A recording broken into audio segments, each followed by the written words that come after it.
Kristen progresif itu sudah pergerakan dari tahun 1990-an. Ya, tapi dia populer hari-hari ini dari Amerika sana. Kelompok ini mau progres dengan tujuan relevan supaya mencangkuk orang lebih gampang, tapi kebablasan. Karena beberapa inti pandangan dari Kristen progresif, salah satunya adalah apa? Meragukan otoritas Alkitab sebagai firman Allah. Apa buktinya? Perhatikan obrolan Brian Siawarta dengan Pendeta Yeri Patinasarani. Dan saya harap Pendeta Yeri jangan terbawa dengan Brian. Tapi kalau sudah terbawa, Pendeta Yeri juga harus bertobat. Karena ini ajaran aliran sesat ini. Tunjukkan video berikut ini. Ini lagi ramai di TikTok. Mengerti dan melihat bahwa Alkitab pun sering bertabrakan. Bahwa tidak semuanya itu menjadi satu patokan yang selalu dipakai Tuhan di setiap waktu. Dan artinya semua itu kita harus melihat buku itu sebagai buku yang mungkin diinspirasi oleh Tuhan. Tapi ditulis oleh manusia dan tidak bisa menjadi patokan hitam putih kayak kunci surga itu bukan di dalam buku yang namanya Alkitab. Tapi semuanya bisa ditafsirkan secara progresif. Progresif artinya selalu diperbaharui. Jadi hari ini pun kita bisa mempertanyakan berlaku atau enggak, beneran seperti itu atau enggak. Ya, jadi Kristen progresif itu selalu pertanyakan. Alkitab punya keaslian, keselamatan emang dalam Yesus saja. Perlu dipertanyakan. Terlalu banyak tanya, ya akhirnya ngawur. Bagaimana mungkin orang seperti saya atau Brian Siawarta punya hak mengomentari Alkitab? Seolah-olah Alkitab ini kurang dan lain sebagainya. Wah, ini mengerikan, ya mengerikan sekali. Tuhan bilang sama Yohanes, jangan coba-coba tambahi atau kurangi kitab suci. Ya, di dalam Wahyu 22 ayatnya yang ke-18. Wahyu 22 ayat 18. Tunjukkan dulu, mungkin saya salah. Aku bersaksi kepada setiap orang yang mendengar perkataan-perkataan nubuat dari kitab ini. Jika seorang menambahkan sesuatu kepada perkataan-perkataan ini, maka Allah akan menambahkan kepadanya malapetaka-malapetaka yang tertulis di dalam kitab ini. Iya, 19. Dan jikalau seorang mengurangkan sesuatu dari perkataan-perkataan dari kitab nubuat ini, maka Allah akan mengambil bagiannya dari pohon kehidupan dan dari kota kudus seperti yang tertulis di dalam kitab ini. Ancamannya tidak main-main. Tapi kelompok Kristen progresif seperti Brian Siawarta dan kawan-kawan, dia pengikuti TikTok 1 juta loh. Makanya saya dan tim lagi pikirkan KKR Youth khusus di tempat ini. Kami akan buat dalam 1-2 minggu ke depan. Orang tua mungkin sudah aman, tapi anak muda ini saya pikiran, saudara-saudara. Saya pikiran sekali. Karena dia paling asik, gaul, nyambung, ngomong. Dia video sana ngomong ayat.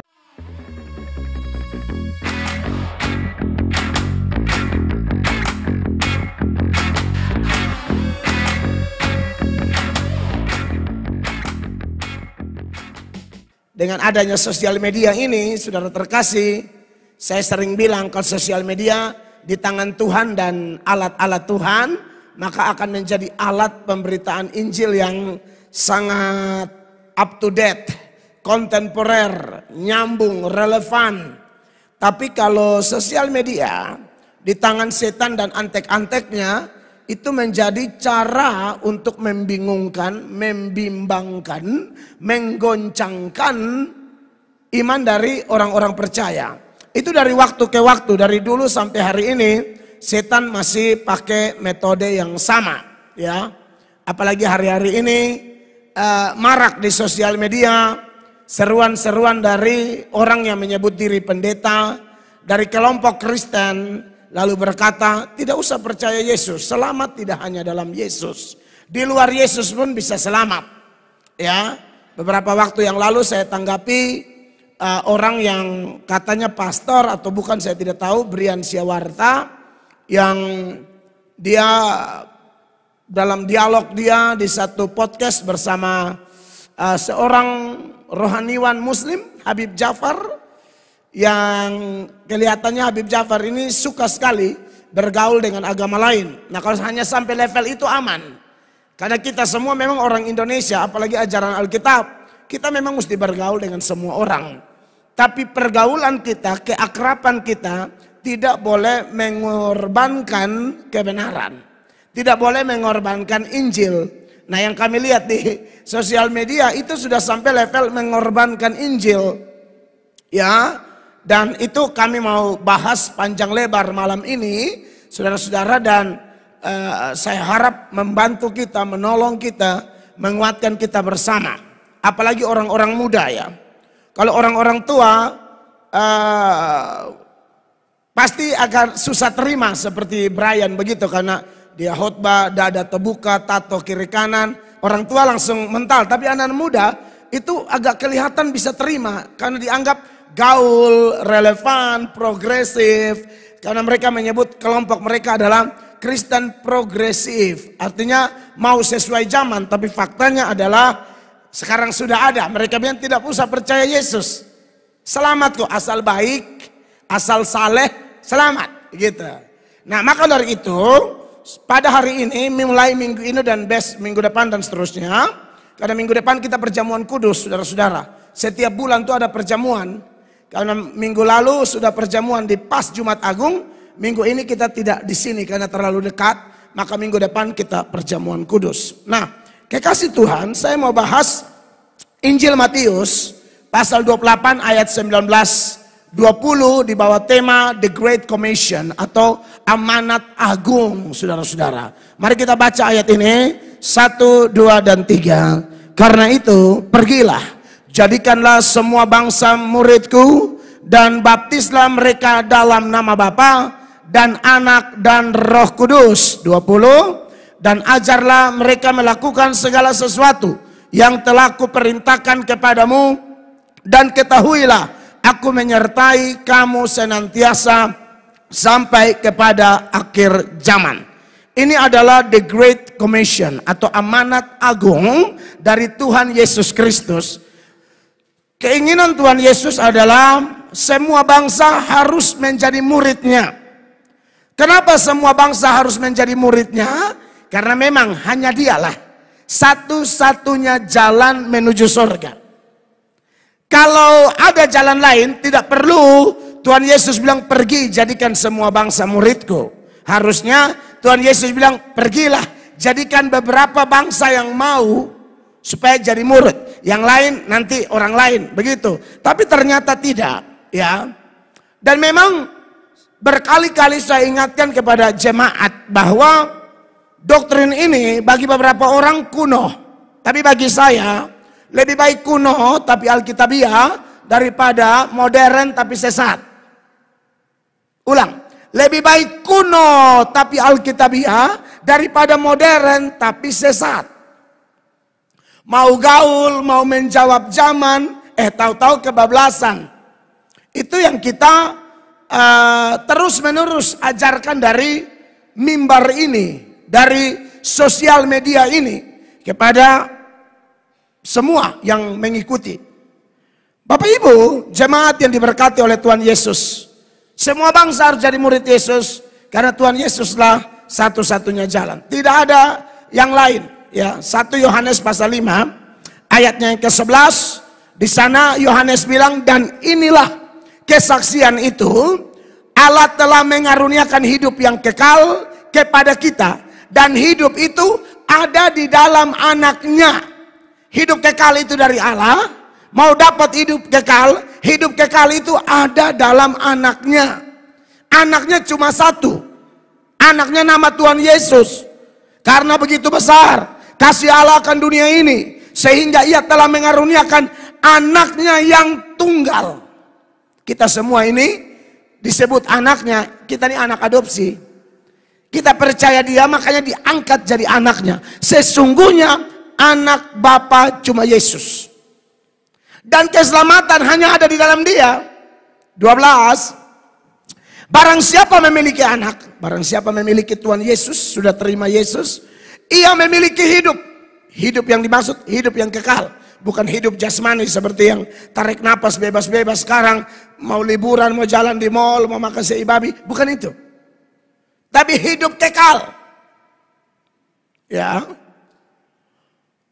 Barang siapa tidak memiliki anak, ia tidak memiliki hidup. Begitupun sebaliknya kalau tidak punya Yesus, silakan hidup jasmani, tapi hidup kekal tidak punya. Neraka pasti.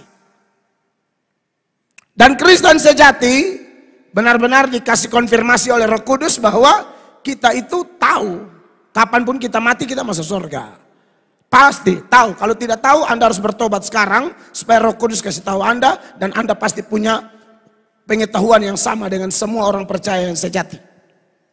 13 sama-sama. 1, 2, 3. Semuanya itu kutuliskan kepada kamu supaya kamu yang percaya kepada nama anak Allah tahu bahwa kamu memiliki hidup yang kekal. Kalau sampai ada yang tidak tahu, kalau Anda perlu dilayani khusus, saya ada Ibu Gembala, siap layani saudara. Kok Kristen begini lama tidak tahu, bagaimana? Harus tahu. Kata tahu di situ pengertiannya sama dengan percaya, yakin, teguh, kokoh. Itu tahu. Jadi orang kalau sudah Kristen itu tahu. Ini bukan sombong rohani, ini bukan bermegah kedagingan, ini bermegah dalam Tuhan. Kita selamat. Amin. Kenapa kita bisa tahu? Karena Roh bantu kita bersaksi bahwa kita ini anak Allah. Ya, saya kemarin kutip orang hukum punya istilah atau unus testis, nullus testis. Satu saksi bukan saksi. Untuk keselamatan kita, bukan kita saja yang bersaksi. Aku selamat, aku selamat. Hati-hati jangan sampai orang lain juga bisa bilang aku selamat. Tapi kita bukan begitu. Roh Kudus dengan roh kita. Roma 8 ayat 16. 1, 2, 3. Roh itu, Roh Kudus bersaksi bersama-sama dengan roh kita bahwa kita adalah anak-anak Allah. Ini bukan kesaksian klaim-klaim kosongnya saya dan saudara. Mati kemana? Ya ada 2 tempat jadi saya pilih yang kanan saja. Tidak begitu. Roh Kudus bersaksi bersama roh kita. Waktu orang percaya Yesus, Roh Kudus dimeteraikan dalam rohnya dia. Roh 2 ini yang bersaksi. Aku anak Allah, Melatok anak Allah. Contohnya begitu. Jadi bukan klaim kosong, bukan pengakuan-pengakuan kosong. Tapi data-data yang model begini, sekarang di mata orang-orang yang menyebutnya Kristen progresif runtuh semua. Tidak usah lagi yang begini-begini. Tak usah pakai Roh Kudus, tak usah pakai Yesus. Cukup baik saja, ada kasih, bisa bantu-bantu panti asuhan sedikit, bisa bantu tetangga susah sedikit, masuk surga. Anda lihat, sudah ada ajaran baru. Pandangan Kristen progresif hari ini adalah pandangan yang kontras secara tajam dengan amanat agung yang kita bahas. Ini amanat agung. Perintah yang agung bagi kita. Bapak Ibu tahu kenapa saya dan saudara diselamatkan? Atau kenapa Yesus setelah bangkit itu, dia menampakkan diri kepada orang-orang yang sudah hilang pengharapan itu untuk membangkitkan kembali pengharapan mereka semua. Bahkan orang yang benci dia, yang sudah mati secara rohani, Yesus hidupkan kembali dan beri jaminan bahwa mereka punya tempat di sorga. Contohnya Paulus, dia bersaksi bagaimana kita yang sudah mati rohani dihidupkan kembali. Efesus 2 ayat 1, firman Allah berkata apa di sana? Kamu dahulu sudah mati karena pelanggaran-pelanggaran dan dosa-dosamu. Terus? Kamu hidup di dalamnya karena kamu mengikuti jalan dunia ini. Karena kamu mentaati penguasa kerajaan angkasa, yaitu roh yang sekarang sedang bekerja di antara orang-orang durhaka. Ya, ini orang-orang yang sudah mati rohani. Ya, orang yang mati rohani ini tidak bisa menghidupkan dirinya sendiri. Dia harus dihidupkan. Dan yang bisa menghidupkan itu hanya Allah. Ayat 4. Tetapi Allah yang kaya dengan rahmat, oleh karena kasih-Nya yang besar yang dilimpahkannya kepada kita. 5. Telah menghidupkan kita bersama-sama dengan Kristus, sekalipun kita telah mati oleh kesalahan-kesalahan kita, oleh kasih karunia kamu diselamatkan. Dia menghidupkan kita sekalipun kita sudah mati. Lalu dia kasih hidup, cukup hidup. Tidak. Dia kasih hidup kita, bangkitkan kita bersama Kristus, lalu siapkan tempat di sorga bagi kita. Ayat 6, sama-sama 2-3. Dan di dalam Kristus Yesus, Ia telah membangkitkan kita juga dan memberikan tempat bersama-sama dengan Dia di sorga. Ini tergenapi yang Yesus janji. Aku akan pergi menyediakan tempat di rumah Bapakku, banyak tempat. Kalau aku pergi tempatnya sudah tersedia, aku kembali. Ya, kembalinya ada 2. Ada yang universal, rapture, hari pengangkatan gereja. Ada yang individu, saat dia menjemput kita di hari mati kita masing-masing. Kita semua sedang tunggu hari mati ini. Tapi jangan takut. Anak Tuhan yang sejati pegang prinsip, Apa definisi mati bagi orang percaya? Mati jasmani adalah kehidupan kekal. Itu artinya. Mati jasmani sama dengan hidup kekal. Karena Yesus bilang apa? Di Yohanes 11 ayat 25. Dengar Bapak Ibu. Jawab Yesus, akulah kebangkitan dan hidup. Barang siapa percaya kepadaku, ia akan hidup walaupun ia sudah mati. Barang siapa percaya kepadaku, dia akan hidup sekalipun dia sudah mati. Makanya kalau Anda yang percaya Yesus, atau kerabat kita yang sudah meninggal dan dia percaya Yesus, boleh menangis. Menangis tidak dosa. Lazarus mati, Tuhan Yesus menangis. Alkitab ajar lebih baik ada di rumah duka daripada rumah pesta. Artinya kita harus berduka juga kan. Semua kita pernah mengalami kematian. Saya sudah dua-dua. Bapak mama meninggal. Anda bayangkan, papa kandung mama kandung meninggal. Saya yang kubur lagi, pimpin ibadah. Lagi sedih, lagi terluka, lagi terhilang. Harus pimpin. Bapak Ibu, itu dibutuhkan kekuatan roh. Kalau tidak bisa. Karena sebelum meninggal dua-dua pesan. Mel, ingat Mel yang kubur mama ya. Siap sayang. Bapak juga bilang, Mel, ingat papa mati. Mel yang kubur ya. Siap papa. Beberapa pendeta hadir WA saya. Papa bisa kuat begitu dengan Tuhan saja. Tetapi kalau mereka sudah kita layani dan mereka percaya Yesus, tak usah takut. 1 Tesalonika 4 ayat 13, Rasul Paulus bilang begini buat kita semua, supaya jangan takut mati, bahkan harus siap mati. Perhatikan. Selanjutnya kami tidak mau saudara-saudara, bahwa kamu tidak mengetahui tentang mereka yang meninggal, supaya kamu jangan berduka cita seperti orang-orang lain yang tidak mempunyai pengharapan. Jadi ada dua jenis berduka cita berurusan dengan kematian saudara atau kerabat. Duka cita orang tidak punya pengharapan dan duka cita orang punya pengharapan. Kalau duka cita orang punya pengharapan tetap menangis, tapi di balik tangisan ada keyakinan seperti ayat 14 berikut. 1, 2, 3. Karena jikalau kita percaya bahwa Yesus telah mati dan telah bangkit, maka apa? Kita percaya juga bahwa mereka yang telah meninggal dalam Yesus akan dikumpulkan Allah bersama-sama dengan Dia. Tepuk tangan yang meriah bagi Tuhan. Ini jaminan dari Sang Pemilik sorga. Ya dan amin. Amin saudara. Semua janji Allah itu tergenapi dalam Yesus. Kalau Yesus ngomong apa, kita bilang amin. Itu sama dengan kita bilang benar, bulat, pasti, utuh, sungguh benar. Itu arti amin. Tidak meleset. Makanya dalam 2 Korintus 1 ayat 20. 2 Korintus 1 ayat 20 bilang begini. Sebab Kristus adalah ya bagi semua janji Allah. Amin. Itulah sebabnya oleh Dia kita mengatakan amin untuk memuliakan Allah. Nah, saudara, jadi tidak boleh tanggung-tanggung kalau bilang amin untuk sebuah kebenaran. Dengar khotbah tuh ini bergereja bebas. Jangan takut bilang amin. Pendeta ada khotbah, waduh ini pas. Ada amin, amin. Bila perlu pendeta belum tanya sudah teriak amin. Amin.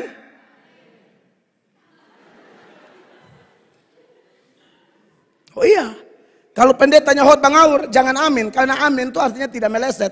Takutnya pendeta khotbah meleset, saudara bilang amin. Termasuk postingan-postingan orang di sosial media. Dia ajar bodoh, saudara, masa dan sendok patah. Amin sayang. Mengerti kata amin koson. Amin itu ya, utuh, bulat, penuh. Sungguh benar. Tidak meleset, itu amin. Jadi kalau omong amin, yang benar bilang amin. Kalau pendeta khotbah ngawur dia tanya, ada amin? Balas dari sana, tidak ada. Itu jemaat benar, tidak masalah. Boleh, itu harus begitu di gereja ini. Pendeta khotbah kaki kepala baru bilang, ada amin? Tidak ada. Ikhlas ada irama. Kalau dia lembut, kata lembut, ada amin? Tidak ada. Kalau dia keras, ada amin? Tidak. Jadi semuanya nyambung. Boleh, saya ajar itu. Ada amin? Haleluya. Nah, Bapak Ibu jemaat, jadi memang tidak usah takut mati ya. Kita semua ada tunggu nomor antrian mau mati. Bagi Kristen hidup adalah keuntungan. Tapi siapa yang boleh klaim bahwa hidup keuntungan? Dia yang bilang, bagiku hidup adalah Kristus, mati keuntungan. Tapi kalau masih hidup berbuah. Jadi klaimnya pas. Makanya Filipi 1 ayat 21 dan 22, ayat 21 Rasul Paulus berkata, karena bagiku hidup adalah Kristus dan mati adalah keuntungan. 22 sama-sama, 23. Tetapi jika aku harus hidup di dunia ini, itu berarti bagiku bekerja memberi buah. Jadi mana yang harus kupilih? Aku tidak tahu. Karena itu pilihan Tuhan. Hidup juga melayani, meninggal juga ke surga. Mana-mana saja. Mau hidup atau mati semua terbaik. Asal Kristus. Begitu maksudnya. Jadi Bapak Ibu jemaat yang diberkati oleh Tuhan Yesus, kita ini warga kerajaan surga, ya. Dikaitkan dengan amanat agung yang kita mau bahas, ada beberapa hal sepanjang minggu ini dan minggu depan dan seterusnya kalau Tuhan izinkan. Kalau minggu depan belum selesai berarti mungkin 3 minggu atau mungkin 4 minggu atau mungkin hanya 2 minggu materi ini beres. Kalau kita lihat amanat agung ya, kekasih Tuhan, jemaat terkasih, anak diatur supaya dia jangan bunyi-bunyi sendiri ya, ibu bapak ya, tolong ya, berjuang sedikit. Itu ruangan di sana kita sudah buat nanti jadi ruang ibu dan anak. Kita buat, itu ruangan kantor pribadi saya, tapi saya korbankan, saya tak usah kantor deh. Karena ini fenomena sudah ada di ini, jemaat model begini. Kita juga tidak bisa kalau orang tua tidak bawa anak. Apalagi anak cuma 1 tahun, 2 tahun tidak mungkin gabung di sekolah minggu. Mereka harus ada ruang khusus ibu anak. Dan kami sudah renovasi semua. Uang yang saudara kumpul juga sudah dipakai. Dan nanti kami akan buat senyaman mungkin. Ibu dan anak tetap bisa ikut ibadah. Anak-anak dia ribut-ribut pun tidak ada masalah. Tinggal diatur saja di situ. Ya, begitu.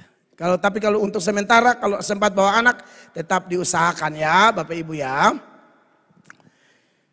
Ya, jadi saudara-saudara berkaitan dengan amanat agung ini di dalam Matius 28 dan 19-20 itu di ayat 20-nya Tuhan Yesus bilang begini, dan ajarlah mereka melakukan segala sesuatu yang kuperintahkan kepadamu. Segala sesuatu yang kuperintahkan kepadamu artinya semua. Di dalamnya ada apa? Di dalamnya adalah perintah memberitakan Injil.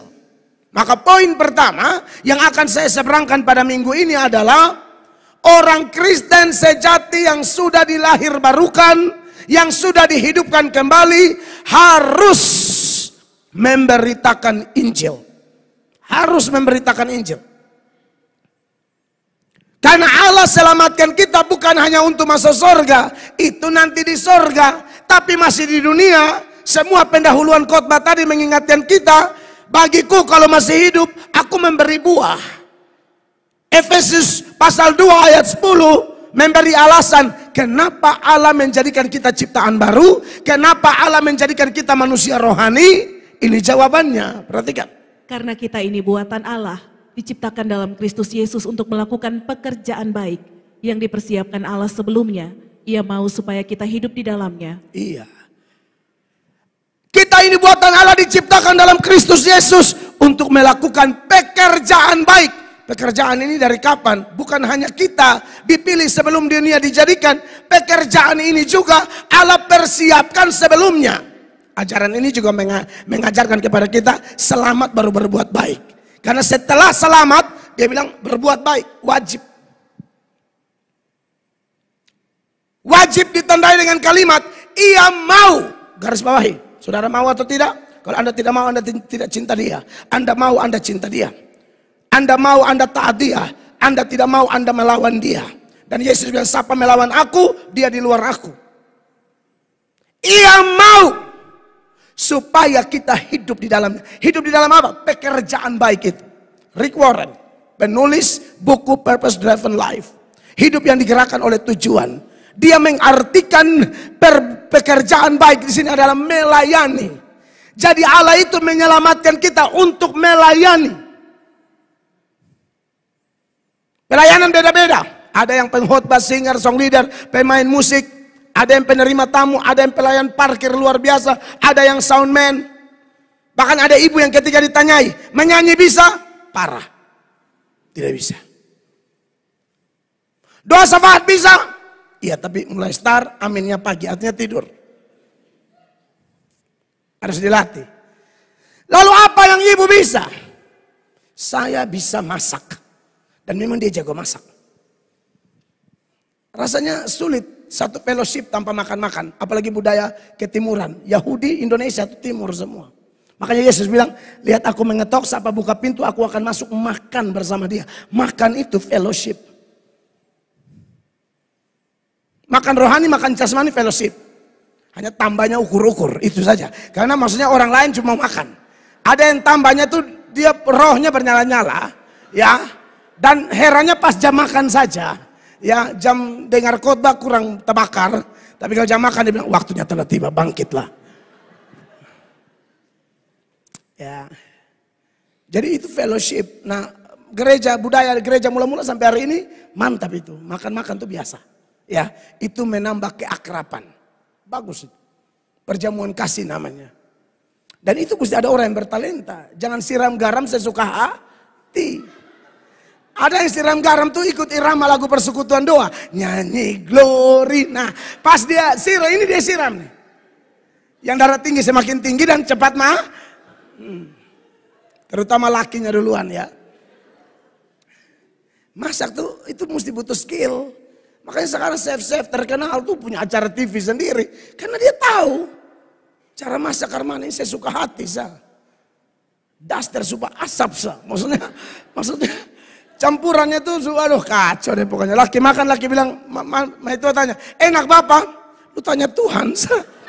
Maksudnya coba lu doa kalau lu tanya sah.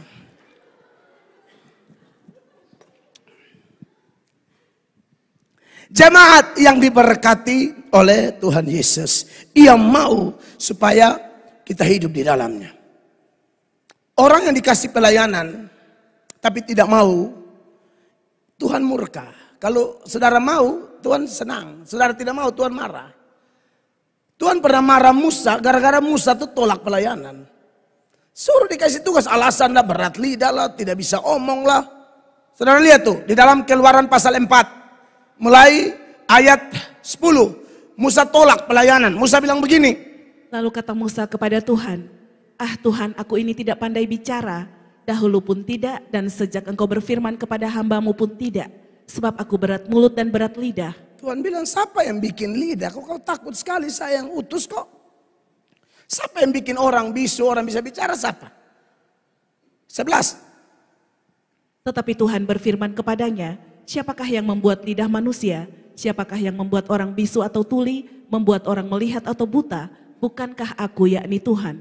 12. Oleh sebab itu pergilah, aku akan menyertai lidahmu dan mengajar engkau apa yang harus kau katakan. Tapi Musa tetap membatasi Tuhan dengan keterbatasan dirinya. Dan dia bilang begini di ayat 13. Tetapi Musa berkata, ah Tuhan, utuslah kiranya siapa saja yang patut kau utus.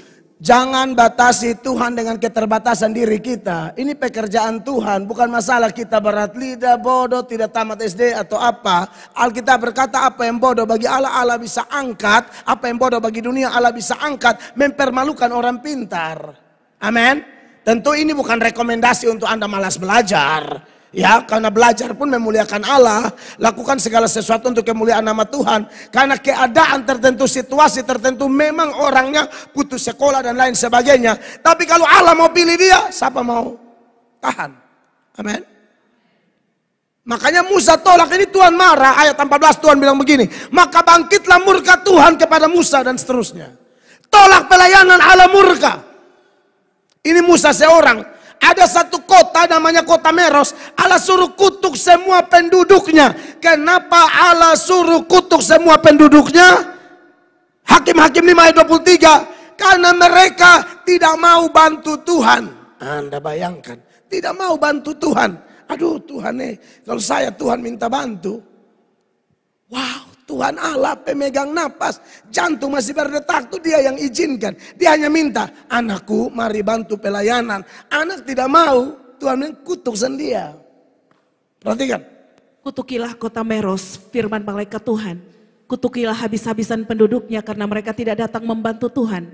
membantu Tuhan sebagai pahlawan. Iya. Kutuk mereka semua. Kenapa? Tidak mau melayani.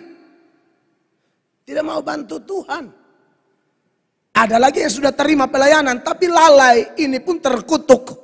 Baca itu, Yeremia pasalnya yang ke-48 ayat 10. Saya baca buat saudara bagian A. Terkutuklah orang yang melaksanakan pekerjaan Tuhan dengan lalai. Ini salah satu ayat yang mengganggu, harusnya mengganggu semua pendeta yang sudah ditabiskan. Supaya kalau ditawarkan caleg, tolak. Lu ditabiskan jadi pendeta untuk beritakan Injil. Orang jadi caleg itu panggilan khusus, lain lagi. Tolak. Saya omong ini kalau harus tawar banyak. Pak, mumpung lagi ada pengaruh nih, Pak, pas nih. Pak tuh serepot-repot nanti ketong yang gantong balik. Oh, no. Lu jangan bikin celaka kata Yunus tuh ikan talaan. Lu jangan bikin bawa beta tapi sial. Sudah hidup begini jemaat atau murah hati ini pendeta cukup. Kapal sakit buat apa pilih itu? Amin. Sudah jemaat saja yang lain yang lebih cocok di situ, itu yang kita doakan. Pendeta tidak usah lah. Jadi lu KKR selama ini lu cari kampanye terselubung begitu. Untuk memain dewan. Jangan begitu dong. Kecuali Tuhan bersuara langsung. Mel, lu jadi wali kota. Itu. Hamba minta tanda Tuhan ya. Ini biaya juga pas-pas. Kalau Tuhan buka jalan. Dan kalau beta jadi wali kota. Semua dinas itu bekaliling. Besuruh berlutut menyembah 2 jam. Benar, itu pasti. Yang selingkuh di dalam, lu mati semua. Pasti lu mati dari beta. Lu mati.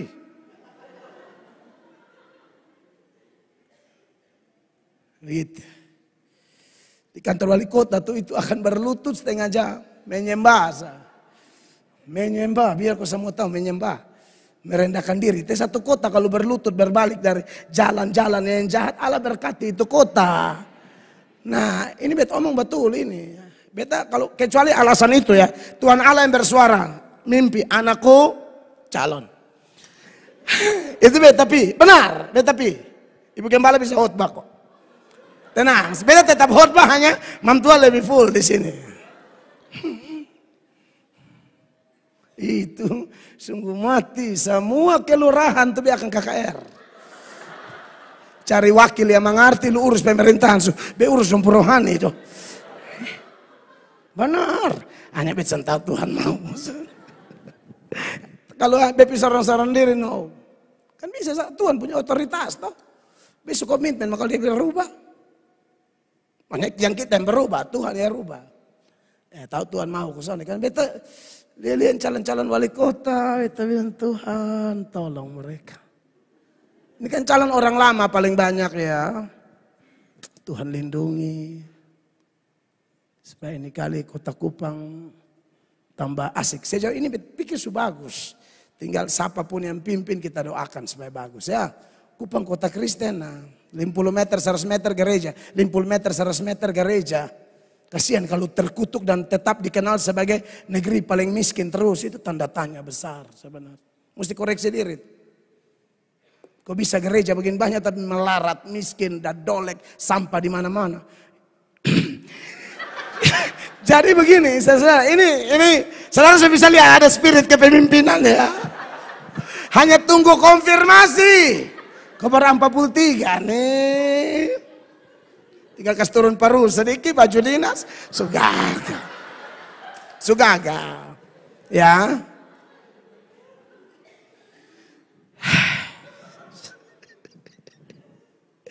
Ayo kita tinggalkan kewali kotaan, saudara-saudara.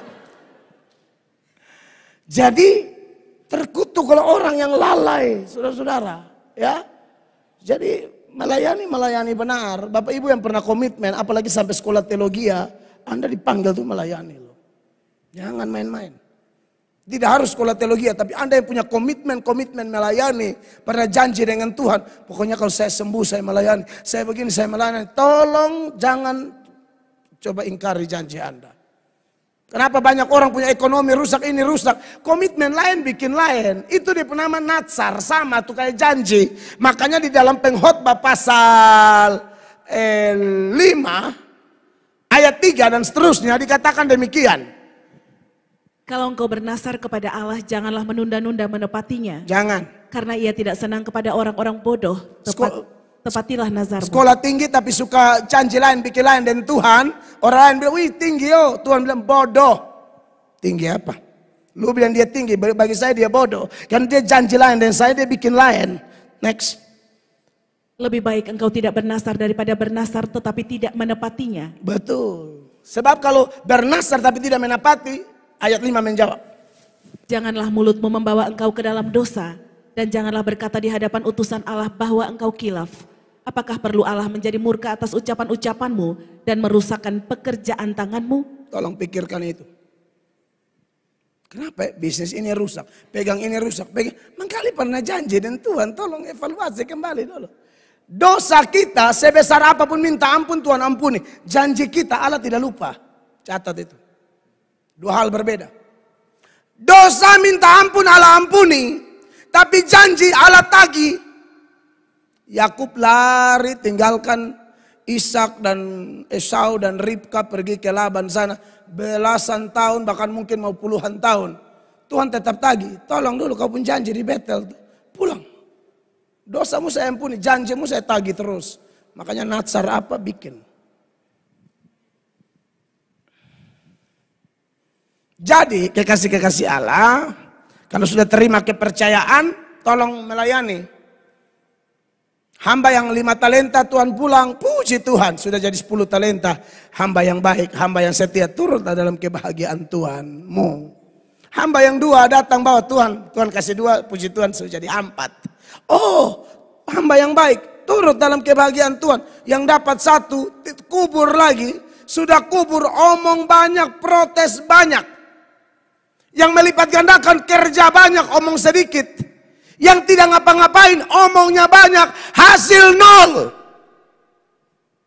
Tuhan bilang apa? Kau jahat, kau malas.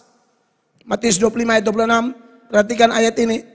Maka jawab tuannya itu, hai kamu hamba yang jahat dan malas. Kau jahat dan malas. Malas melayani itu jahat. Orang jahat biasanya malas untuk kemuliaan Allah. Tapi untuk yang lain, dia rajinnya luar biasa. Nah kalau orang sudah begini, pasti tidak ada guna lah. Buang aja ke neraka. 30. Dan campakkanlah hamba yang tidak berguna itu ke dalam kegelapan yang paling gelap. Di sanalah akan terdapat ratap dan ketak gigi. Iya. Malas jahat. Maka ayat ini bilang apa? Campakkan hamba yang tidak berguna. Orang yang malas dan jahat. Malas melayani. Tidak total melayani. Tidak ada guna. Lempar ke neraka sana. Tarik napas cuma-cuma, detak jantung cuma-cuma. Berkat jasmani rohani Allah cukupkan. Kok malas berkontribusi? Buang dia ke neraka. Tuhan yang bilang. Saya harap kita di ruangan ini atau yang dengar khotbah ini. Kita bukan Kristen jenis hamba malas yang tak berguna ini. Jadilah seperti hamba 5 talenta dan 2 talenta itu. Sebab keadilan Allah tuh begini, dipercaya banyak, dituntut banyak, di situ letak keadilan. Jadi kalau Anda tidak sekaya orang lain tidak apa-apa, setia dengan yang ada padamu. Dan buat yang kaya, Tuhan kalau kasih banyak, Tuhan akan tagih banyak, tidak mungkin tidak. Pendidikan setinggi, jabatan tinggi, pintarnya minta ampun, koneksi luar biasa, harta banyak, tabungan banyak, pengaruh besar. Anda pikir ini Tuhan tidak tagih? Tagih semua. Lukas 12 ayat 48. Tetapi barang siapa tidak tahu akan kehendak tuannya dan melakukan apa yang harus mendatangkan pukulan, ia akan menerima sedikit pukulan. Setiap orang yang kepadanya banyak diberi, daripadanya akan banyak dituntut. Dan kepada siapa yang banyak dipercayakan, daripadanya akan lebih banyak lagi dituntut. Dan kepada siapa yang banyak dipercayakan, daripadanya akan lebih banyak lagi dituntut. Jadi saudara, kalau tidak ekonomimu, pencapaian lahiriamu tidak sebaik orang lain, jangan iri hati, percuma. Kita harus doakan mereka supaya mereka yang lebih dari kita itu bisa mempertanggungjawabkan itu semua saat menghadap pengadilan akhir. Anda kira Anda punya cantik, Anda punya tampan, Anda punya body bagus, itu semua tidak dipertanggungjawabkan. Dipertanggungjawabkan semua. Lu pun cantik tuh lu pakai untuk apa? Untuk melayani atau ganggu orang pulaki? Itu sudah direkam semua. Anda jangan main-main itu. Lu pun ganteng tuh, lu pakai untuk apa? Melayani, berkontribusi untuk Tuhan, atau bikin rusak orang anak perempuan? Itu ditagih. Bisa menghadap kau garu-garu kepala, lu pasti kena toki. Lu pikir ini? Nah, saudara mau bata putar apa kalau cuma menghadap? Hah? Tuhan bilang, sebelum buka rekaman, belum mengaku. Ini rekam jejak semua jelas di atas. Lebih canggih dari semua kecanggihan rekaman apa semua yang ada di dunia. Sorga punya lebih canggih. Tidak mungkin tersembunyi. Kalau bikin aneh-aneh bisa hapus handphone toh. WA orang bisa hapus toh. Di sorga tidak bisa. Lengkap dengan kartu-kartu, SIM card semua ada di sana.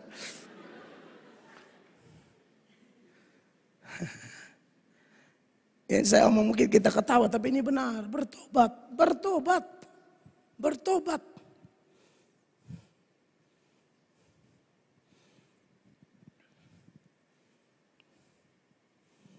Semua ditagih. Enak kalau cantik tapi memuliakan Allah, melayani Tuhan. Sibuk untuk hal-hal kudus. Enak tampan melayani Tuhan. Ini tidak tampan bikin dosa. Aduh.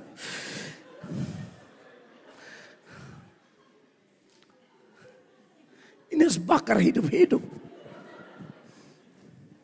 Tahu saya bilang pakai mati lah, angka langsung taruh. Angka langsung taruh di neraka, langsung. Tahu saya pakai bilang, lu saya pakai mati, saya langsung. Iya toh?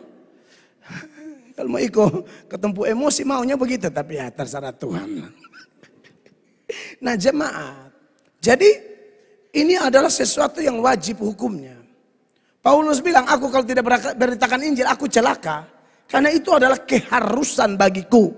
1 Korintus pasal 9 ayat 16, sama-sama baca jemaat. 1, 2, dan 3. Karena jika aku memberitakan Injil, aku tidak mempunyai alasan untuk memegahkan diri. Sebab itu adalah keharusan bagiku.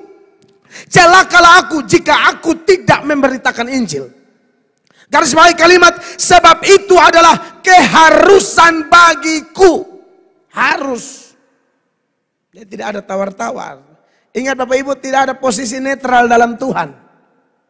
Kawan atau lawan. Baca itu Matius pasal 12 ayat 30. Sama-sama 1, 2, 3. Siapa tidak bersama aku, ia melawan aku. Dan siapa tidak mengumpulkan bersama aku, ia mencerai-beraikan. Ayat ini maksudnya apa? Kalau kita memang bersama Tuhan, kerja kita apa? Kumpul jiwa-jiwa. Itu poinnya. Kalau tidak, kau tidak bersama aku.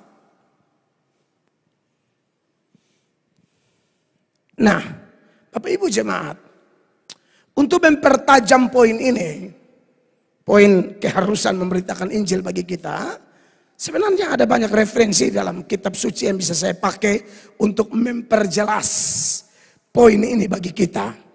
Tapi saya pilih salah satu data. Waktu saya belajar teks ini, saya percaya, saya bersyukur Tuhan tuh kasih kemampuan saya menghafal ayat banyak.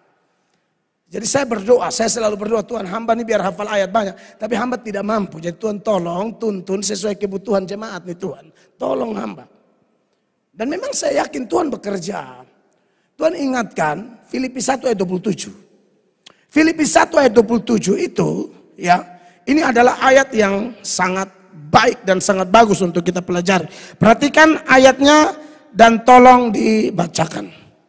Hanya hendaklah hidupmu berpadanan dengan Injil Kristus, supaya apabila aku datang aku melihat, dan apabila aku tidak datang aku mendengar, bahwa kamu teguh berdiri dalam satu roh, dan sehati sejiwa berjuang untuk iman yang timbul dari berita Injil. Iya, ini karena kita bicara tentang pemberitaan Injil, pelayanan, maka ayat ini berapa kali dia menyebut kata Injil di sana ya. Hanya hendaklah hidupmu berpadanan dengan Injil Kristus. Lalu di bagian akhir dia bilang, iman yang timbul dari berita Injil. Saya akan mulai memberi keterangan dari ayat referensi ini untuk mempertajam poin kita. Dari kata kalimat hendaklah hidupmu. Kata hendaklah hidupmu itu dari kata Yunani Teuste. Dari akar kata politeuo. Politeuo itu artinya warga negara. Jadi arti ayat ini adalah kita nih warga negara. Warga negara yang dimaksud kata politeuste itu sama dengan Filipi pasal 3 ayat 20. Ketika Rasul Paulus bilang begini, karena kewargaan kita adalah di dalam sorga. Jadi kita nih warga kerajaan sorga. Kalau warga Indonesia itu ada undang-undangnya. Ada hukum yang berlaku di negara ini. Kalau memang kita warga negara Indonesia, maka hidup kita harus berpaduanan dengan undang-undang dasar, dengan hukum-hukum yang berlaku di bangsa ini. Tapi karena kita juga adalah orang-orang yang punya kewargaan ganda, politeuste itu, maka kita ini adalah warga-warga kerajaan sorga yang juga punya undang-undang. Undang-undang kita namanya Injil. Makanya itu ayat bilang, hendaklah hidupmu berpadanan dengan Injil Kristus. Menyadari status kita warga kerajaan sorga, maka kita harus berpadanan dengan aturan. Kalau kita ikutin aturan, percaya deh hidup kita aman. Aman. Karena ini undang-undang Injil tidak mungkin menabrak hukum negara manapun. Maka dari itu jemaat yang diberkati oleh Tuhan Yesus, kita harus betul-betul berpadanan. William Barclay memberi komentar seputaran politeuste ini. Dia bilang begini, Barclay. Hidup dalam suatu kehidupan yang layak sebagai seorang warga negara kerajaan dan Injil Kristus. Iya. Bagaimana warga kerajaan? Apa aturannya? Harus sepadan, beriringan. Nah, omong tentang berpadanan dengan Injil Kristus, sebenarnya seluruh aspek kehidupan kita, rumah tangga kita, pekerjaan kita, masa muda kita, dalam hal cari jodoh, dalam hal bergaul, hobi-hobi kita, semua harus selaras dengan Injil. Tidak ada yang salah dengan hobi-hobi, ya. Hobi saya piknik, iya, tapi selaras dengan Injil artinya apa? Jangan piknik di hari ibadah. Itu yang selaras dengan Injil. Saya sudah jatuh cinta dengan dia, sesuaikan dengan Injil.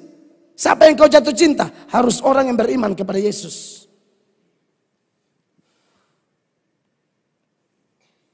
Dengan beda agama, bakawan boleh, bakawin tidak boleh. Bakawan boleh, tidak ada masalah. Kita di Indonesia bakawan, saya teman Hindu, Buddha, Islam banyak. Bakawan boleh, bakawin tidak boleh. Syaratnya mesti sama-sama percaya Injil. Injil itu kata Yunaninya euangelion. Evangelion itu kabar baik. Sebenarnya semua kabar baik itu namanya evangelion. Tetapi secara spesial di dalam Kristen, Injil itu adalah kabar baik kepada orang berdosa, ya, dari Allah, bahwa Allah berinisiatif menyelamatkan dia. Maka mesti jelaskan dosanya apa, jelaskan konsekuensi dosa apa. Kalau dia sudah paham, kasih tahu solusinya apa, dan kasih tahu dampak kalau kau terima solusi itu apa. Kita semua orang berdosa, dosa itu pasti Allah murka, tidak butuh banyak dosa. Satu dosa kecil saja sudah cukup membawa kita ke neraka. Tapi orang yang percaya pada Yesus, tidak ada penghukuman bagi dia. Orang yang percaya pada Yesus pasti masuk surga. Itulah warga-warga kerajaan sorga. Dan kalau warga kerajaan sorga harus ikut undang-undang yang berlaku. Namanya Injil. Injil itu secara luas seluruh Alkitab sebenarnya. Secara sempit orang menyoroti cuma Matius, Markus, Lukas. Tapi secara luas ini undang-undang kita. Seluruh Alkitab. Kejadian sampai Wahyu. Karena benang merah seluruh Alkitab Tuhan Yesus Kristus. Seluruh. Makanya pendeta yang memberitakan Injil, dia mau khotbah apa sah? Golnya Yesus. Dia mau bahas tentang Daud, golnya Yesus. Dia mau bahas tentang Musa, golnya Yesus. Dia mau bahas tentang Nuh, golnya Yesus. Dia bahas Nuh misalnya. Di zaman Nuh untuk selamat jalannya berapa? Cuma satu. Yaitu apa? Bahtera. Sama. Sekarang pun jalannya cuma satu. Yesus. 10 tulah di Mesir. Mau lolos dari tulah ke 10. Jalannya cuma satu. Kalau dia lihat darah di pintu rumah orang, dia lewat. Kata lewat itu berasal dari kata Ibrani Pesah. Pesah itu memunculkan kata Paskah. Makanya kalau ada Yesus di hidup kita, maut lewat. Ada Yesus di hidup kita, neraka lewat. Tidak ada, dia telan. Jadi, Bapak Ibu jemaat, sebagai orang-orang warga kerajaan surga, seluruh aspek harus berpadanan dengan Injil Kristus. Tapi di Filipi 1:27, Paulus hanya sebut beberapa hal. Nah, ini yang akan kita soroti. Perhatikan, hanya hendaklah hidupmu berpadanan dengan Injil Kristus, supaya apabila aku datang, aku melihat, dan apabila aku tidak datang, aku mendengar. Yang pertama, yang Tuhan mau melalui tulisan ini, bahwa kamu teguh berdiri.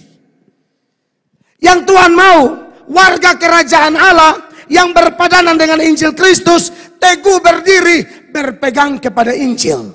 Ini dalam kaitan dengan apa? Pendahuluan khotbah saya tadi. Banyaknya ajaran sesat, banyaknya kelicikan-kelicikan orang yang memutarbalikkan firman dengan tujuan menggoncangkan iman kita. Seperti yang Brian Siawarta itu, Kristen progresif. Itu sudah pergerakan dari tahun 1990-an. Ya, tapi dia populer hari-hari ini. Dari Amerika sana. Orang ini kelompok ini mau progres dengan tujuan relevan supaya menjangkau orang lebih gampang. Tapi kebablasan. Karena beberapa inti pandangan dari Kristen progresif, salah satunya adalah apa? Meragukan otoritas Alkitab sebagai firman Allah. Ini berat. Apa buktinya? Perhatikan obrolan Brian Siawarta dengan Pendeta Yeri Patinasarani. Dan saya harap Pendeta Yeri jangan terbawa dengan Brian. Tapi kalau sudah terbawa, Pendeta Yeri juga harus bertobat. Karena ini ajaran aliran sesat ini. Tunjukkan video berikut ini. Ini lagi ramai di TikTok. Mengerti dan melihat bahwa Alkitab pun sering bertabrakan. Bahwa tidak semuanya itu menjadi satu patokan yang selalu dipakai Tuhan di setiap waktu. Dan artinya semua itu kita harus melihat buku itu sebagai buku yang mungkin diinspirasi oleh Tuhan. Tapi ditulis oleh manusia dan tidak bisa menjadi patokan hitam putih kayak kunci surga itu bukan di dalam buku yang namanya Alkitab. Tapi semuanya bisa ditafsirkan secara progresif. Progresif artinya selalu diperbaharui. Jadi hari ini pun kita bisa mempertanyakan berlaku atau enggak, beneran seperti itu atau enggak. Ya, jadi Kristen progresif itu selalu pertanyakan. Alkitab punya keaslian. Keselamatan emang dalam Yesus saja. Perlu dipertanyakan. Terlalu banyak tanya. Ya, akhirnya ngawur. Sesat. Bagaimana mungkin orang seperti saya atau Brian Siawarta punya hak mengomentari Alkitab? Seolah-olah Alkitab ini kurang dan lain sebagainya. Wah, ini mengerikan. Ya, mengerikan sekali. Tuhan bilang sama Yohanes, jangan coba-coba tambahi atau kurangi kitab suci. Ya, di dalam Wahyu 22 ayatnya yang ke-18. Wahyu 22 ayat 18. Tunjukkan dulu, mungkin saya salah. Ya, silakan. Aku bersaksi kepada setiap orang yang mendengar perkataan-perkataan nubuat dari kitab ini. Jika seorang menambahkan sesuatu kepada perkataan-perkataan ini, maka Allah akan menambahkan kepadanya malapetaka-malapetaka yang tertulis di dalam kitab ini. Iya, 19. Dan jikalau seorang mengurangkan sesuatu dari perkataan-perkataan dari kitab nubuat ini, maka Allah akan mengambil bagiannya dari pohon kehidupan dan dari kota kudus, seperti yang tertulis di dalam kitab ini. Ancamannya tidak main-main. Tapi kelompok Kristen progresif seperti Brian Siawarta dan kawan-kawan, dia pengikuti TikTok 1 juta loh. Makanya saya dan tim lagi pikirkan KKR Youth khusus di tempat ini. Kami akan buat dalam 1-2 minggu ke depan. Orang tua mungkin sudah aman, tapi anak muda ini saya pikiran, saudara-saudara. Saya pikiran sekali. Karena dia paling asik, gaul, nyambung, ngomong. Dia video sana ngomong ayat, hanya bilang, butuh pelukan, darah Yesus. Beta yang ngomong begitu, bubar ini gereja. Butuh pelukan, peluk pohon yang ada di sini. Beta auto sampai gargantang mau putus. Dia hanya butuh pelukan pengikut 1 juta. Beta jujur, beta lihat ini, aduh kasihan ini orang. Kita mesti tolong. Seenak-enaknya ngomong, oh kita tuh meragukan Alkitab karena kontradiksi sana sini. Dia tidak bisa jadi hitam di atas putih yang menjadi kunci. Padahal ini yang Martin Luther perjuangkan, maka lahirlah kita semua Protestan. Ini nih, yang Martin Luther perjuangkan ini nih. Makanya dari 5 sola itu, sola paling penting. Yang dari dalamnya tergantung sola-sola yang lain. Namanya sola scriptura. Hanya Alkitab. Tuhan Yesus yang kita sembah. Pakai senjata waktu debat dengan setan di padang gurun. Tuhan Yesus pakai apa? Senjata pertama Tuhan Yesus bilang, ada tertulis. Itu Alkitab. Senjata kedua, ada tertulis. Itu Alkitab. Senjata yang ketiga, ada tertulis. Itu Alkitab. Tuhan Yesus tidak rubah senjata. Masa kita rubah? Tahu dalam peperangan rohani, senjata kita apa? Alkitab. Alkitab disebut dengan istilah apa? Pedang roh. Efesus 6 ayat 17. Ini senjata kita, jadi jangan dirubah-rubah senjata dong. Dan terimalah ketopang keselamatan dan pedang roh, yaitu firman Allah. Tuhan Yesus saja. Saudara jangan dengar saya lagi kalau saya khotbah tidak bilang buka di sini, buka di sana. Yesusku, Tuhanku yang sumber firman. Omong pakai data, namanya atok tidak pakai data, saudara dengar buat apa? 1 jam ngomong tanpa data. Betul, saya punya karunia bisa ngelawak. Saya punya referensi cerita banyak. Saya bisa mainin perut Anda. Anda ketawa sampai pulang. Tapi saudara datang tuh untuk pertemuan kudus. Bukan nonton stand up komedi. Lucu pas-pasan supaya yang tidur-tidur bangun. Itu cukup sedikit. Bikin jangan terlalu kaku, tapi harus sebijak mungkin. Makanya kalau saudara dengar khotbah di sini, ayatnya pasti banyak banget. Karena Alkitab ini sumber segala-galanya. Ini sudah tidak mau pakai Alkitab lagi. Otoritas Alkitab itu dibuang. Alkitab dianggap apa? Buku rohani biasa. Alkitab dianggap apa? Sudah tidak relevan. Alkitab harus diperiksa kembali. Bayangkan. Disukai tim audit kitab suci. Sukai lembaga Alkitab. Wow, ini mengerikan sekali. Saya yakin dia tak usah debat dengan pendeta, dengan jemaat yang rajin gereja, dia runtuh, pasti. Omongannya ngawur begitu. Tapi pengaruh jahat. Dia tato bersuruh orang boleh aja, gua nggak marah, nggak larang, tato aja, ngeri loh. Anak-anak ikut dia bersih-bersih, datang-datang cicak di leher, toke di dada. Lu ini memang turunan serangga. Nyamuk di hidung, kecoak di dagu. Kasihan ini anak. Pulang gereja bukan tambah baik, tambah rusak. Gereja siapapun di Kupang kayak begitu, saya pasti lawan tanda mulut saya. Bikin rusak anak muda. Orang cari kerja tuh periksa badan. Coba buka semua. Ya Allah. Sarang tokek, bukan cuma tokek, sarangnya. 10 tokek keluar begini, baby tokek semua kan. Kalau saudara pernah tato, saya sudah bilang tak usah hapus. Justru tambah rusak, tutup sah. Pelayanan juga usah pamer-pamer. Ada yang pamer salib miring sekali. Saya yakin bukan salib Yesus, salib penjahat yang tidak bertobat itu. Penjahat yang bertobat pun tidak mungkin. Saya tidak mau kasih salib itu. Ya kalau sudah apa boleh buat, tak usah hapus tentunya, kan bikin rusak tambah toh. Tapi Anda yang ada niat-niat bilang, oh gaul seni apa, tak usah. Sudah, tak usah. Lu mau kerja di kejaksaan kok sampai tanya. Masa depan toh kasihan. Gendong anak. Gendong cucu bercucu bilang, ih bapak, ini tato ulat bulu, bapak lu hela bapak idol itu naga hanya kusut. Jadi naganya jadi kayak ulat bulu. Karena tato umur 20, bayi gendong ini 70. Ya kalau mau buka mesti kasih lebar, bapak berketahuan naga. Kalau soalnya kayak ulat bulu.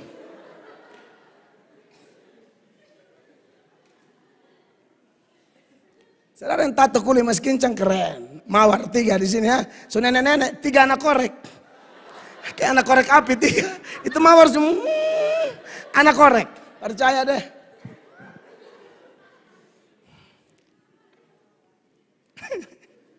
Jadi saudara-saudara, bagaimana mungkin seenak-enaknya meremehkan firman? Padahal Petrus bilang begini, tidak sembarang loh orang menubuatkan firman. Itu dorongan Roh Kudus. Jadi kalau bilang firman sudah tidak relevan, firman cuma buku rohani biasa dan lain-lain sebagainya. Firman hanya berisi firman dan bukan firman adalah Alkitab adalah firman hanya berisi. Berisi itu pandangan liberal. Dan memang kelompok Kristen progresif ini menurut sejarah muncul dari Kristen liberal. Hanya kemudian perkembangannya agak beda-beda sedikit. Tapi akarnya sama, merendahkan Alkitab. Sedangkan Tuhan bilang dalam 1 Petrus 2 ayat 20-21 firman Allah bilang apa? Sebab dapatkah disebut pujian jika kamu menderita pukulan? Oh, Karena 2 Petrus 1 maksud saya. 20-21. yang terutama harus kamu ketahui ialah Yap. bahwa nubuat-nubuat dalam kitab suci tidak boleh ditafsirkan menurut kehendak sendiri. 21. Sebab tidak pernah nubuat dihasilkan oleh kehendak manusia, Bukan. tetapi oleh dorongan Roh Kudus orang-orang berbicara atas nama Allah. Enak-enak saya kau datang bilang itu tidak relevan.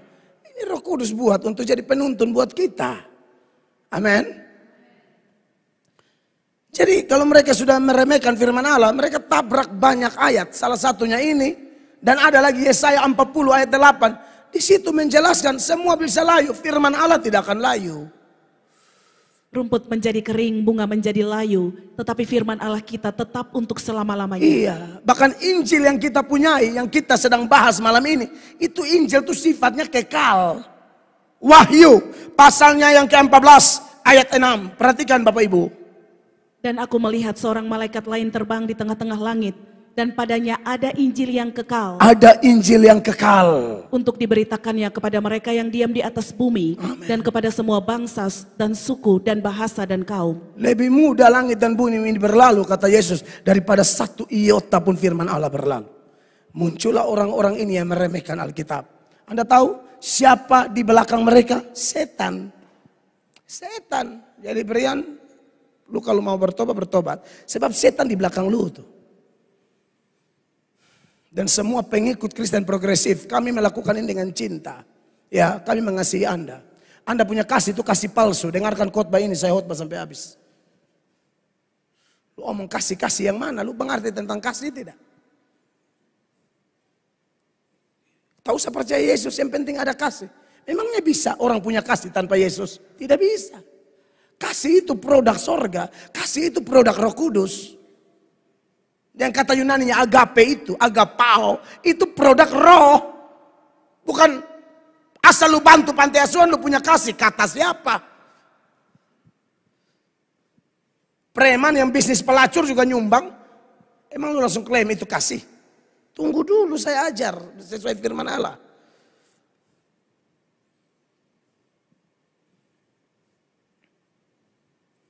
Tidak semua pemberian itu adalah kasih yang benar. Nah, saudara-saudara, ini perlu kita ketahui bahwa Injil itu kekal. Maka dari itu kenapa di gereja kita, seluruh gereja, seluruh dunia, kenapa Tuhan siap nabi, rasul, gembala, pemberita Injil, pengajar, supaya perlengkapi kita semua. Makanya Efesus pasal 4 ayat 11, dengarkan ayat-ayat ini, perhatikan. Dan ialah yang memberikan baik rasul-rasul maupun nabi-nabi, baik pemberita-pemberita Injil maupun gembala-gembala dan pengajar-pengajar. Kenapa Tuhan siap semua ini? Termasuk kami gembala-gembala, pengajar-pengajar ini. Ya, 12. Untuk memperlengkapi orang-orang kudus bagi pekerjaan pelayanan, bagi pembangunan tubuh Kristus. 13. Sampai kita semua telah mencapai kesatuan iman. Amin. Dan pengetahuan yang benar tentang anak Allah. Betul. Kedewasaan penuh dan tingkat pertumbuhan yang sesuai dengan kepenuhan Kristus. 14 sama-sama 23. Sehingga kita bukan lagi anak-anak yang diombang-ambingkan oleh rupa-rupa angin pengajaran, oleh permainan palsu manusia dalam kelicikan mereka yang menyesatkan. 15. Tetapi dengan teguh berpegang kepada kebenaran, di dalam kasih kita bertumbuh di dalam segala hal ke arah Dia, Kristus yang adalah kepala. Warga kerajaan Allah yang harus memberitakan Injil, pertama harus teguh berdiri. Dalam apa? Pengajaran yang murni. Makanya kenapa di gereja ini ujung tombaknya adalah khotbah. Menyanyi tidak boleh lebih lama dari khotbah di gereja ini, tidak boleh. Saudara datang tuh dengar firman. Ingat, gereja hari Pentakosta, gereja lahir karena khotbah. Bukan karena bahasa roh. Ada bahasa roh, ada tiupan angin keras, ada lidah-lidah api, tapi orang tidak bertobat. Dong bingung dan bertengkar, mulai omong sindir sana sindir sini, itu yang terjadi.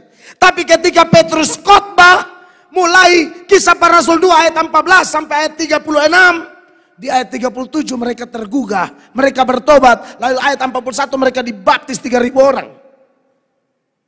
Gereja yang benar lahir dari khotbah dan bertumbuh dari khotbah. Bukan hanya lahir, tapi bertumbuh pun dari khotbah. Karena setelah mereka dibaptis, Anda lihat prioritas mereka apa tuh? Kisah pasal 2 ayat 41, 42. Orang-orang yang menerima perkataannya itu memberi diri dibaptis. Dan pada hari itu jumlah mereka bertambah kira-kira 3.000 jiwa. Lalu mereka punya ranking pelayanan apa yang nomor 1? Ujung tombaknya apa? Mereka bertekun dalam pengajaran rasul-rasul. Itu nomor 1. Pengajaran rasul-rasul. Dalam persekutuan dan mereka selalu berkumpul untuk memecahkan roti dan berdoa. Doa penting, fellowship penting, tapi ujung tombak adalah khotbah atau pengajaran. Karena Tuhan tempatkan gembala untuk mengajar, bukan omong ekonomi atau main lawak tiap minggu. Kalau ekonomi ada yang pakar itu, bukan hanya beri motivasi. Khotbah nih, kita nih preacher, bukan motivator. Motivator nyentuhnya emosi, preacher nyentuhnya roh. Kan kita khotbah, makanan roh itu firman. Bukan kata-kata penyemangat, butuh pelukan. Lu peluk tiang. Anda kalau sudah dipuaskan oleh firman, orang tidak peluk, kau kuat. Amin, beri tepuk tangan. Ya meriah bagi Tuhan. Tapi kalau tidak ada firman, memang lu peluk sembarangan, dia kau selingkuh.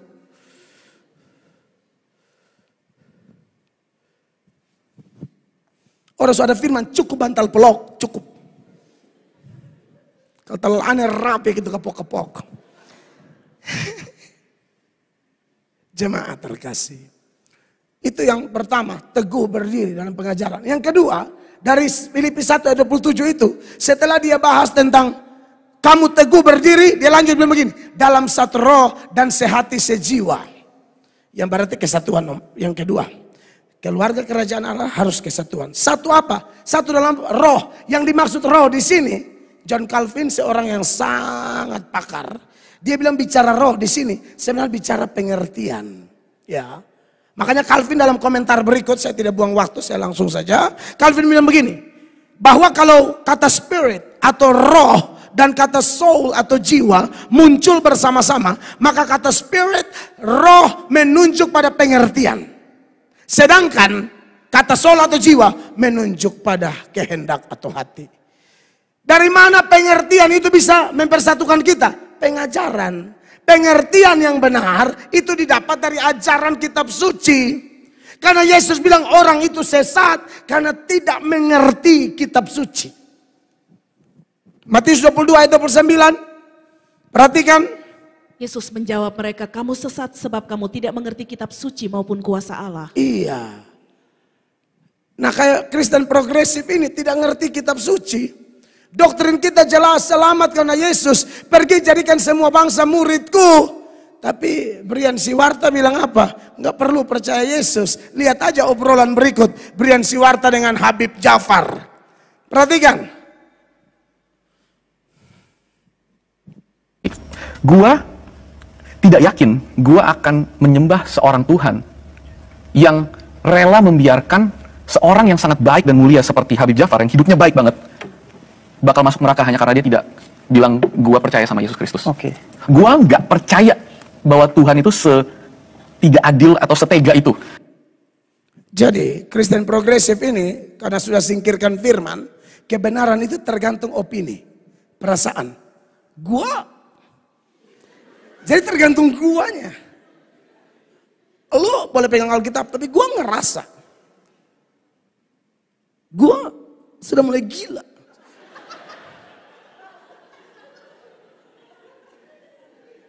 Jadi dia tidak peduli firman, pokoknya beta rasa apa itu.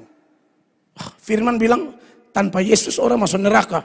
Tapi ini orang baik loh. Gua ngerasa.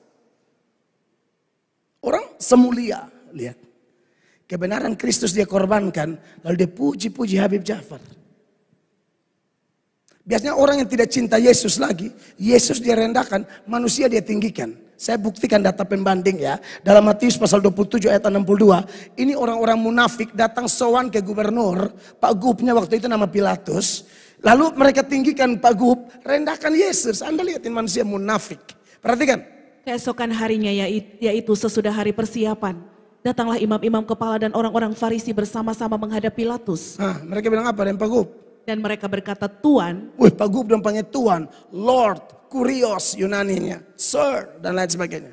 Kami ingat bahwa si penyesat itu sewaktu hidupnya berkata, sesudah 3 hari aku akan bangkit. Pilatus ciptaan, mereka panggil Tuhan. Sang pencipta, mereka panggil penyesat.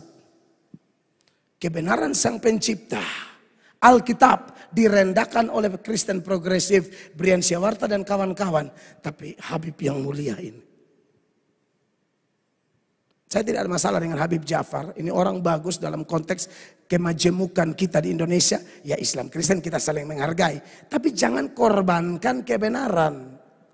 Ingat, hikmat dari atas itu murni nomor 1, perdamaian nomor 2. Jangan demi perdamaian singkirkan Alkitab, singkirkan nama Yesus, singkirkan kekudusan, singkirkan prinsip iman. Kamu orang munafik yang menyangkal Tuhan dengan cara begitu. Yakobus 3 ayat 17. Di sini firman Allah bilang begini, saya baca buat saudara. Tetapi hikmat yang dari atas adalah pertama-tama apa? Murni. Harus murni, baru pendamai. Yang murni itu apa? Bandingkan Amsal 30 ayat 5. Itu ayat bilang apa? 1, 2, 3. Semua firman Allah adalah murni. Jadi kemurnian firman itu nomor 1. Kalau orang tidak peduli firman, tak usah berdamai, tidak ada masalah. Repot amat dengan kau. Perdamaian itu penting. Nanti minggu depan saya akan bahas lebih tajam dari ini. Saya akan bahas seputaran konflik. Tidak bisa beritakan Injil tidak melahirkan konflik. Pasti konflik.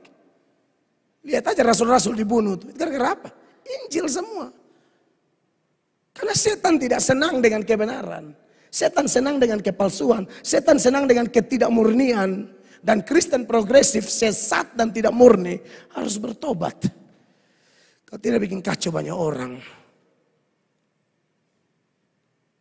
Dan yang terakhir, saya semua habis. Sebagai warga kerajaan Allah, ya, politeuste, saya dan saudara harus berjuang. Makanya di ayatnya yang ke-27 dari Filipi 1, setelah dia menekankan tentang teguh berdiri dalam satu roh dan sehati sejiwa, dia lanjut berjuang untuk iman yang timbul dari berita Injil. Jadi keharusan memberitakan Injil kita tutup dengan poin ini. Memang harus berjuang. Berjuangnya bagaimana? Manifestasinya bagaimana? Yang pertama, harus berani siap fisik terbaik saat mendengarkan pengajaran yang sejati. Itu harus siap yang terbaik. Seperti saudara malam ini, wajah-wajah saudara kelihatan serius sekali, lapar dan haus. Itu tanda orang berjuang untuk Injil. Minimal dimulai dengan waktu Anda diisi. Karena Anda akan pergi keluar untuk menyebarkannya. Kalau diisi saja tidak fokus, Anda mau sebarkan apa? Waktu dengar Injil yang murni, lebih bergairah. Yang kedua, melalui doa kita, doakan semua gereja supaya gereja-gereja, pendeta-pendeta beritakan Injil yang murni. Jangan lagi gereja dicekoki dengan hal-hal yang sudah tidak alkitabiah. Penonjolannya materi, penonjolannya penglihatan, syukur-syukur kalau asli. Faktanya banyak palsu. Makanya saya diundang kemarin di Jambi, di Surabaya, di mana saya babat semua. Kalau saya mata duitan, saya main lawak aja. Saudara lihat di TikTok, di video itu saya babat semua tuh. Orang mau undang mikir lagi, tapi pusing amat.